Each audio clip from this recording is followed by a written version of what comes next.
Hi guys, welcome to our channel. எல்லோரும் எப்படி இருக்கீங்க? நல்லா இருக்கீங்கன்னு நம்புகிறேன். இன்றைக்கி நம்ம என்ன வீடியோ பார்க்க போகிறோம் அப்படின்னா, ஒரு ரெசிபி வீடியோ தான் பார்க்க போகிறோம். Carrot noodles. இது செய்கிறது ரொம்பவே ஈஸி. டேஸ்ட் வந்துட்டு ரொம்பவே நல்லாயிருக்கும். இது எப்படி செய்யலாம், இதுக்கு தேவையான பொருட்கள் என்ன பார்த்துடலாம் வாங்க. இது செய்கிறதுக்கு வந்து பார்த்திங்க அப்படின்னா, இன்றைக்கி இப்பி நூடுல்ஸ் தான் நான் வந்து எடுத்திருக்கேன். அதுவும் இந்த 5 ரூபா பாக்கெட் இருக்கு இல்லையா, சின்ன சின்ன நூடுல்ஸ், அதுதான் வந்துட்டு இருந்துச்சுன்னு வாங்கிட்டு வந்திருந்தாங்க.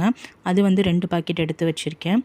அது கூட சேர்க்கறதுக்கு வந்து பார்த்திங்க அப்படின்னா, ஒரு பல்லு பூண்டு சின்ன சின்னதாக கட் பண்ணியிருக்கேன், பெரிய பீஸ் இது. அதுக்கப்புறமேட்டு 1/2 டேபிள் ஸ்பூன் இஞ்சி பூண்டு பேஸ்ட்டு, ஒரு பெரிய கேரட் துருவி வச்சுருக்கேன்.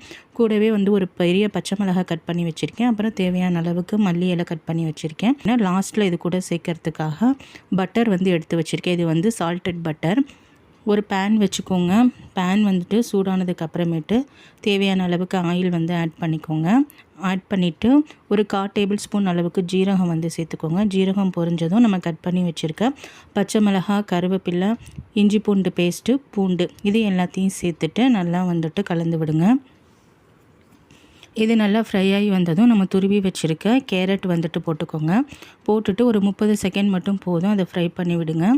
ரொம்ப வேகணும்னு அவசியம் கிடையாது. நம்ம நூடுல்ஸ்க்கு தானே போட்டிருக்கோம், அதனால் வந்துட்டு ரொம்ப வேகணும்னு அவசியம் இல்லை. இதோட ஃப்ளேவர் வந்துட்டு இதில் தெரியவே தெரியாது இருக்கிறது.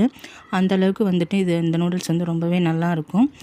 ஒரு 30 செகண்ட் மட்டும் ஃப்ரை பண்ணி விட்டுட்டு இதுக்கு தேவையான மசாலா பொருட்கள் சேர்த்துக்கலாம்.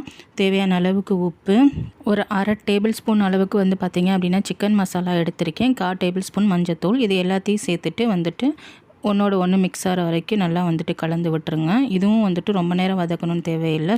ஸ்டவ் வந்து சிம்மில் வச்சுட்டு ஒரு 30 செகண்ட் வந்துட்டு வதக்கிட்டு தண்ணி வந்து ஆட் பண்ணிக்கோங்க. இன்றைக்கி நான் வந்து சின்ன பாக்கெட் நூடுல்ஸ் 2 எடுத்திருக்கேன். அதுக்கு சின்ன டம்ளரில் 2 கிளாஸ் அளவுக்கு தண்ணி ஊற்றிருக்கேன். தண்ணியை வந்துட்டு ஊற்றிட்டு கொதிக்க விடுங்க. தண்ணி நல்லா கொதித்து வரட்டும். அந்த டைமில் நூடுல்ஸ் வந்துட்டு பிரிச்சுட்டு அதில் உள்ள மசாலா பாக்கெட்டை எடுத்து வச்சுக்கலாம். தண்ணி நல்லா இந்த மாதிரி கொதித்து வந்ததுக்கு அப்புறமேட்டு நம்ம எடுத்து வச்சுருக்க மசாலா பாக்கெட் வந்துட்டு ஆட் பண்ணிக்கோங்க. இந்த மசாலா வந்து அவ்வளோக்கா எந்த ஒரு ஃப்ளேவருமே இதுக்கு கொடுத்துருக்காது. நம்ம சேர்த்துருக்க மசாலாவோட ஃப்ளேவர் தான் இதில் வந்துட்டு இருக்கும். மசாலா ஆட் பண்ணிவிட்டு ஒரு நிமிஷம் கொதிக்க விட்டுட்டு அதுக்கப்புறமேட்டு நம்ம எடுத்து வச்சுருக்க நூடுல்ஸ் வந்துட்டு ஆட் பண்ணிக்கோங்க. இன்றைக்கி நான் 2 நூடுல்ஸ் செய்கிற அளவுக்கு தான் வந்துட்டு அளவு சொல்லியிருக்கேன்.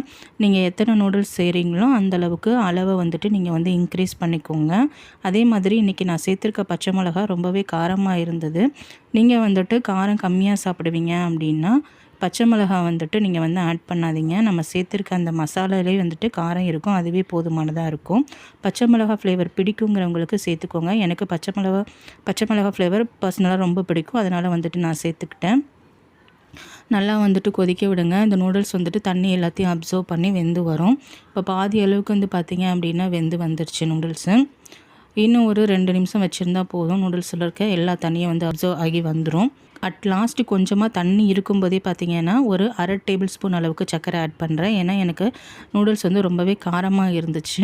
நீங்கள் காரம் இருந்தாலும் இல்லைனாலும் லாஸ்ட்டில் 1/2 டேபிள் ஸ்பூன் அளவுக்கு நீங்கள் சர்க்கரை ஆட் பண்ணிக்கோங்க. அதோட டேஸ்ட் வந்து இன்க்ரீஸ் பண்ணி கொடுக்கும். அதுக்கப்புறமேட்டு ஒரு 1/2 டேபிள் ஸ்பூன் அளவுக்கு பட்டர் வந்து சேர்த்துருக்கேன். நீங்கள் நெய், சால்டட் பட்டர், அன்சால்டட் பட்டர் இல்லைன்னா சீஸ் கூட சேர்த்துக்கலாம். எது சேர்த்துக்கிட்டாலுமே வந்துட்டு நல்லாயிருக்கும்.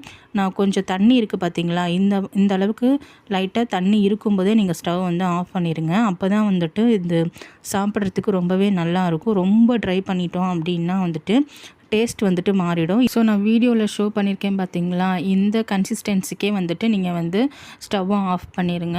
ஆஃப் பண்ணிவிட்டு உங்கள்கிட்ட ஸ்ப்ரிங் ஆனியன் இருந்துச்சு அப்படின்னா அது வந்துட்டு பொடி பொடியாக கட் பண்ணி லாஸ்ட்டாக வந்து தூவிக்கலாம்.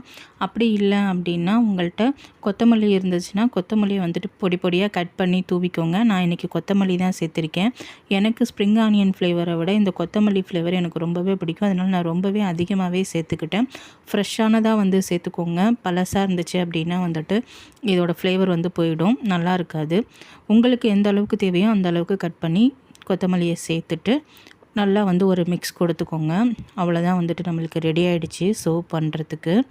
இதோட டேஸ்ட் வந்து பார்த்திங்க அப்படின்னா ரொம்பவே நல்லாயிருக்கும். கேரட் போட்டிருக்கிறதெல்லாம் சுத்தமாக தெரியவே தெரியாது. ரொம்பவே நல்லா இருந்தது இதோட டேஸ்ட்டு. நம்ம இதை வந்து பிரேக்ஃபாஸ்ட்டுக்கும் செஞ்சுக்கலாம், டின்னருக்கும் வந்துட்டு செஞ்சுக்கலாம். நான் வந்துட்டு டின்னருக்கு தான் வந்து செஞ்சுட்டு சாப்பிட்டேன். ஒருத்தருக்கு வந்து பார்த்திங்க அப்படின்னா நான் சொல்லியிருக்க அளவு நீங்கள் எவ்வளோ பேருக்கு செய்கிறீங்களோ அவ்வளோ பேருக்கு வந்துட்டு இன்க்ரீடியன்ட்ஸை வந்துட்டு இன்க்ரீஸ் பண்ணிக்கோங்க. செஞ்சு பார்த்துட்டு எப்படி வந்துச்சுன்னு சொல்லிட்டு கமெண்ட்டில் என்னோட மறக்காமல் ஷேர் பண்ணிக்கோங்க. ஏதாவது டவுட் இருந்தாலும் கமெண்ட்டில் கேளுங்க, நான் உங்களுக்கு ரிப்ளை பண்ணுறேன். இந்த வீடியோ உங்களுக்கு யூஸ்ஃபுல்லாக இருக்கும்னு நம்புகிறேன். மறக்காமல் நம்ம சேனலை சப்ஸ்கிரைப் பண்ணி வச்சுக்கோங்க. நம்ம வீடியோக்கு ஒரு லைக் கொடுங்க. இன்னும் ஒரு யூஸ்ஃபுல்லான வீடியோவில் உங்களை மீட் பண்ணுறேன். Until take care and bye guys.